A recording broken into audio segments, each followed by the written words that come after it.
ജനങ്ങൾക്ക് ബുദ്ധിമുട്ടായി Palakkad KSRTC bus സ്റ്റാൻഡിന് മുന്നിലെ ഫുട്പാത്ത്. കഴിഞ്ഞയാഴ്ച പെയ്ത മഴയിലാണ് കെ.എസ്.ആർ.ടി.സി ബസ് സ്റ്റാൻഡിന് സമീപത്തെ പള്ളിക്കു മുൻപിലെ റോഡിന്റെ അരികു തകർന്നത്. ഇതേ തുടർന്ന് ഫുട്പാത്ത് ചാലിൽ വീഴുകയും ചെയ്തു. നഗരത്തിലെ ഏറ്റവും തിരക്കുള്ള ഭാഗത്തെ ഫുട്പാത്താണിത്. അതിനാൽ ജനങ്ങൾക്ക് മുന്നറിയിപ്പെന്നോണം സമീപത്തെ വീട്ടിലെ 2 പൂച്ചട്ടി തകർന്ന ഭാഗത്ത് വെക്കുകയും ചെയ്തിട്ടുണ്ട്. നാട്ടുകാർ പരാതി പറഞ്ഞിട്ടും യാതൊരു നടപടിയുമില്ലെന്നാണ് ആരോപണം. ഒരു 10 ദിവസമായിട്ടോ.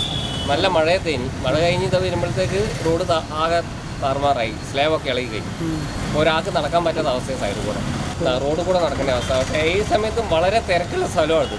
അതുകൊണ്ടാണ് അത് പെട്ടെന്ന് നന്നായി കിട്ടാൻ വേണ്ടിയിട്ട് എന്താ ചെയ്യുക, ആരെ പോയി പറയണമെന്ന്. അത് ഞാനാ വെച്ച്, ഞാനല്ല, നമ്മളത് ഇവിടെ ഇനി പോലീസുകാരെടുത്തിട്ട് അങ്ങോട്ട് വെച്ച് ആരും അതിൽ ചാടി പോകണ്ട. ഒരാഴ്ചയോളമായി ഫുട്പാത്ത് തകരാറിലായിട്ട് ജനങ്ങൾക്ക് ഇതുവഴി നടക്കാൻ കഴിയാത്ത അവസ്ഥയായതിനാൽ തിരക്കുള്ള റോഡിലൂടെ നടക്കുന്നത് പലപ്പോഴും അപകടത്തിന് വഴിയൊരുക്കാം. UTV news, Palakkad.